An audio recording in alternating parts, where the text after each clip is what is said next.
Hello to all my story lovers. Welcome back in Story Time channel. I'm Pallavi reading interesting books for you. Today I'm reading chapter number 6, A Life Unwritten, taken from the 3000 Stitches and written by the great Sudha Murty. Now let's go through this chapter. It was the year 1943. My father was a young medical doctor posted in a small dispensary in a village known as Chandagarh, located on the border of the two states of Maharashtra and Karnataka. It rained continuously for 8 months there, and the only activity during the remaining 4 months was tree cutting. It was a lesser known and thinly populated village surrounded by a thick and enormous forest. Since British officers came to hunt in the jungle, a small clinic was set up there for their convenience. None of the villagers went there because they preferred using the local medicines and plants. So there was nobody in the clinic except my father. Within a week of his transfer there, my father started getting bored. He was uprooted from the lively city of Pune to this slow and silent village where there seemed to be no people at all. He had no contact with the outside world. His only companion was the calendar on the wall. Sometimes he would go for a walk outside, but when he heard the roar of the tigers in the jungle nearby, he would get scared and walk back to the clinic as fast as he could. It was no wonder then that he was too afraid to step out at night because of the snakes that were often seen slithering on the ground. One winter morning, he heard heavy breathing outside his main door and bravely decided to peep through the window. He saw a tigress stretching and yawning in the veranda with her cubs by her side. Paralyzed with fear, my father did not open the door the entire day. On another day, he opened the window only to find snakes hanging from the roof in front of his house, almost like ropes. My father wondered if he was transferred to the village as a form of punishment for something he may have done. But there was nothing that he could do to change the situation. One night, he finished an early dinner and began reading a book in the light of kerosene lamp. It was raining heavily outside. Suddenly, he heard a knock on the door. Who could it be? He wondered. When he opened it, he saw four men wrapped in woolen rugs with sticks in their hands. They said to him in Marathi, "Doctor Sahib, take your bag and come with us immediately." My father barely understood their rustic Marathi. He protested, "But the clinic is closed and look at the time." The men were in no mood to listen. They pushed him and loudly demanded that he accompany him. Quietly, my father picked up his bag and followed them like a lamb to the bullock cart waiting for them. The pouring rain and the moonless night disoriented him, and while he didn't know where they were taking him, he sensed that the drive might take some time. Using all the courage he had left, he asked, "Where are you taking me?" There was no reply. It was a few hours before they reached their destination, and the bullock cart came to a complete halt. In the light of a kerosene lamp, somebody escorted them. My father noticed the paddy fields around him, and in the middle of it all, he saw a house. The minute he set foot in the house, a female voice said, "Come, come, the patient is here in this room." For the first time since he had come to the village, my father felt that he could finally put his medical expertise to good use. The patient was a young girl, approximately 16 years old. An old lady was standing near the girl, who was obviously in labor. My father turned pale. He went back to the other room and told her family, "Look, I haven't been trained in delivering a baby, and I am a male doctor. You must call someone else." But the family refused to listen. "That's not an option. You must do what needs to be done, and we will pay you handsomely," they insisted. "The baby may be delivered alive or dead, but the girl must be saved." My father pleaded with them. "Please, I am not interested in the money. Let me go now." The man came close, showed him inside the patient's room, and locked the door from outside. My father became afraid. He knew he had no choice. He had observed and assisted in a few deliveries under the guidance of his medical college professor, but nothing more. Nervously, he started recalling his limited past experience and theoretical knowledge as his medical instincts kick in. There was no table in the room, so he signaled the old lady, who appeared to be deaf and dumb, to help him set up a makeshift table with the sacks of paddy grains around them. Then my father extracted a rubber sheet from his bag and laid it out neatly on the top of the sacks. He asked the girl to lie down on it and instructed the old lady to boil water and sterilize his instruments. By then, the contraction had passed. The girl was sweating profusely, and the doctor even more. She looked at him with big innocent, teary eyes and slowly began, "Don't save me. I don't want to make it through the night." "Who are you?" "I am the daughter of a big zamindar here," she said in a soft voice. The rain outside made it hard for him to hear her, since there was no high school in our village.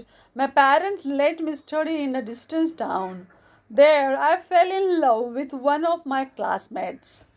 At first, I didn't know that I was pregnant, but once I found out, I told the baby's father, who immediately ran away. By the time my parents learnt of what had happened, it was too late to do anything. That's why they sent me here, to this godforsaken place where nobody would find out. She stopped as a strong contraction hit her. After a few minutes, she said, "Doctor, I am sure that once the baby is born, my family will kill the child and beat me violently." Then she grabbed my father's arm as more tears gathered in her eyes. "Please don't try to save the baby or me. Just leave me alone here and let me die. That's all I want."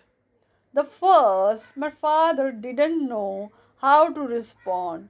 Then he said to her as gently as he could, "I am a doctor and can't let a patient die when I know that I can do something to save him or her. You must not discourage me from doing my duty. The girl fell silent. The labor was hard, scary, and long, and finally, my father managed to deliver the baby successfully with the assistance of the old lady. The young girl was exhausted and sweaty at the end of the ordeal. She closed her eyes in despair and didn't even ask to see the baby. Hesitantly, she asked, "Is it a boy or a girl?" "It's a girl," replied my father while trying to check the baby's vitals. "Oh my God, it's a girl!" she cried. "Her life will be just like mine, under the cruel pressure of men in the family, and she doesn't even have a father." She began sobbing loudly, but my father was busy with the baby and barely heard her. Suddenly, the girl realized that something was wrong. "Doctor, why isn't the baby crying?" When she didn't get a reply, she continued, "I'll be happy if she doesn't survive. She will be spared from a cursed life." My father held the baby upside down, gently slapped her, and instantly the baby's strong cries filled the room. When the men outside heard the baby cry, they opened the door and instructed him, "Doctor, get ready to leave. We will drop you back." My father cleaned up his patients, gathered his instruments, and packed his bag. The old lady began cleaning the room. He looked at the troubled young girl and said, "Take the baby and run away from this place if you can find it in your heart to do so. Go to Pune and look for Prime Nursing School. Find a clerk there called Gokhale and tell him that RH has sent you. He will help you get admission in nursing course. In time, you will become a nurse and lead an independent life with the ability to take care of your own needs. Raise your daughter with pride. Don't let you dare to leave her behind, or else she will be end up suffering like you." That's why most sincere advice got suffered. "But doctor, how will I go to Pune? I didn't even know where it is." "Go to the nearest city of Belgaum, and then from there you can take a bus from Pune." My father said goodbye to her and came out of the room. An old man handed him 100 rupees. "Doctor, these are your fees for helping the girl with the delivery. I warn you, don't say a word about what happened here today. If you do, I will learn of it, and your head will no longer be attached to the rest of your body." My father nodded, suddenly overtaken by a sense of calm. "I'm sorry," he said. "I think I forgot my scissors in the room. I will need it tomorrow at the clinic." He turned around and went back inside and saw the young girl gazing at the sleeping newborn with tears in her eyes. When the old lady's back was turned towards him, my father handed over the money to the girl. "This is all I have with me right now," he said. "Use it and do what I have told you." "Doctor, what is your name?" she asked. "My name is Dr. R.H. Kulkarni, but almost everyone calls me RH. Be brave, child. Goodbye and good luck." My father left the room and the house. The return journey was equally rough, and he finally reached home at dawn. He was dead tired and soon sleep took over. The next morning, his mind wandered back to his first patient in the village and his first earning. He became aware of his shortcomings and wished he was better qualified in gynecology. However, his current shortage of funds made him postpone the dream for another day. A few months later, he got married and shared his dream of becoming a gynecologist with his wife. Time passed quickly. He was transferred to different places in Maharashtra and Karnataka and had four children along the way. By the time he turned 42, the couple had carefully saved enough money for further education, and my father decided to pursue his desire. So he left his family in Hubli and joined Egmore Medical College in Chennai and fulfilled his dream of becoming a gynecologist surgeon. He was one of the few rare male gynecologists at the time. He went back to Hubli and started working in Karnataka Medical College as a professor. His sympathetic manner towards the underprivileged and his genuine concern for the women and girls he treated made him quite popular both as a doctor and as a teacher. The same concern reflected in his liberal attitude towards his daughters, and he allowed them to pursue their chosen fields of education, which was unheard of those days. My father was an atheist. God doesn't reside in a church, mosque, or temple. He would often say, I see him in all my patients. If a woman dies during childbirth, then it is the loss of one patient for a doctor, but for the child, it is the lifelong loss of a mother. And tell me, who can replace a mother? Despite his retirement, my father's love for learning did not diminish and he remained active. One day he went for a medical conference to another city. There he met a young woman in her 30s. She was presenting cases from her experience in the rural areas. My father found her work interesting and went to tell her so after the presentation. Doctor, your research is excellent. I am quite impressed by your work, he said. Thank you, she said. Just then, someone called out to my father, RH. We are waiting for you to grab some lunch. Will you take long? The young woman asked, What is your name, doctor? Dr. R.H. Kulkarni or R.H. After a moment of silence, she asked, Were you in Chandagarh in 1943? Yes. Doctor, I live in a village around 40 kilometers away from here. May I request you to come home right now for a brief visit? My father was unprepared for such an invitation. Why was she calling him to her house? Maybe some other time, doctor, he replied, hoping to end the matter. But the woman was persistent. You must come, please. Think of this as a request from someone who has been waiting for you for years now. My father was puzzled by her enigmatic answer and still refused, but she pleaded with him. There was something in her eyes, something so desperate that in the end he gave in and accompanied her to the village.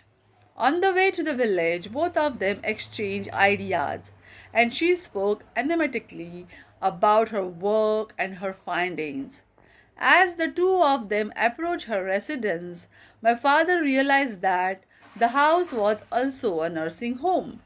He walked in through the front door and saw a lady in her 50s standing in the living room. The young woman next to him said, "Ma, this is Dr. Enrich. Is he the one you have been waiting for all these years?" The woman came forward, bent down, and touched her forehead to my father's feet. He felt his feet getting wet from her tears. It was strange. Who were these women? My father didn't know what to do. He quickly bent forward, placed his hands on the older woman's shoulder, and pulled her up. "Doctor, you may not remember me, but I can never forget you. Mine must have been your first delivery." Still, my father couldn't recognize her. "A long time ago, you live in a village on the border of Maharashtra and Karnataka. One night, there was a heavy downpour, and you helped me, a young unmarried girl then, through childbirth. There was no delivery table in the room, so you converted stacks of paddy sacks into a makeshift table. Many hours later, I gave birth to a daughter." In a flash, the memories came flooding back, and my father recollected that night. "Of course, I remember you," he said. "It was the middle of the night, and I urged you to go to Pune with your newborn. I think I was as scared as you. You gave me 100 rupees, which is what my family paid you for the delivery. It was a big amount in those days, and still, you handed it all over to me." "Yes, my monthly salary was 75 rupees then," added my father with a smile. "You told me your last name, but I couldn't hear it because of the deafening sound of the rain. I took your advice, went to Pune, found your friend Gokhale, and became a nurse. It was very, very hard, but I was able to raise my daughter on my own. After such a terrible experience, I wanted my daughter to become a gynecologist. Luckily, she shared my dream too. Today, she is a doctor and is also married to one, and they practice here. At one point, I spent months searching for you, but with no luck. Then we heard that you had moved to Karnataka after the reorganization of the state departments in 1956. Meanwhile, Gokhale also passed away, and I lost all hope of ever finding you. I pray to God to give me a chance to meet you, and thank you for showing me the right path at the right time." My father felt like he was in a Bollywood movie and was enchanted by the unexplained mystery of a life. A few kind words and encouragement had changed a young girl's life. She claps her hands together. "We are so grateful to you, Doctor. My daughter wanted to call you for the inauguration of the nursing home here, and we were very disappointed at not being able to reach you then. Time has passed, and now the nursing home is doing very well." My father wiped his moist eyes and looked around to see the name of the nursing home. He looked to the right and found himself staring at it. RH Diagnostic. Now, this is the end of the chapter. Do you like this chapter? Then tell me in the comment box and subscribe.